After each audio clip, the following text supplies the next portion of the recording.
Après une pause pendant l'hiver, le chantier de construction du barrage écrêteur de Crues a repris sur la Turdine.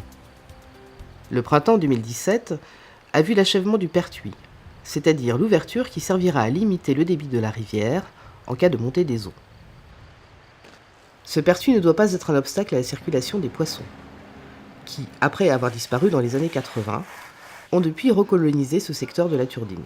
Désormais, on retrouve des espèces assez sensibles à la qualité de l'eau, comme la truite fario, la loche franche ou le verron, et puis d'autres espèces plus résistantes à la température et aux pollutions, comme le goujon ou le chevenne. Savoir quelles espèces vivent dans la rivière est nécessaire pour concevoir l'aménagement intérieur de ce passage. Donc, historiquement, c'est vrai qu'on avait des ouvrages dont l'objectif était simplement de pouvoir permettre de faire passer l'eau.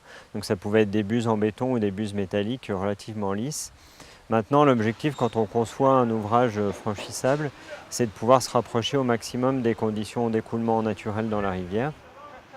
Les espèces circulant plutôt au fond vont profiter des galets fixés sur la dalle.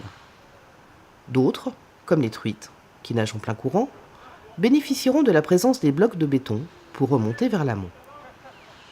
Ces dispositifs permettront à la fois de limiter la force du courant dans le pertuis et aussi d'assurer un niveau d'eau toujours suffisant pour le passage des poissons, même en période de sécheresse. Les travaux du barrage écrêteur de Crues seront achevés cet été avec la réalisation du talus en terre et de la surverse. Il sera fonctionnel dès cet automne.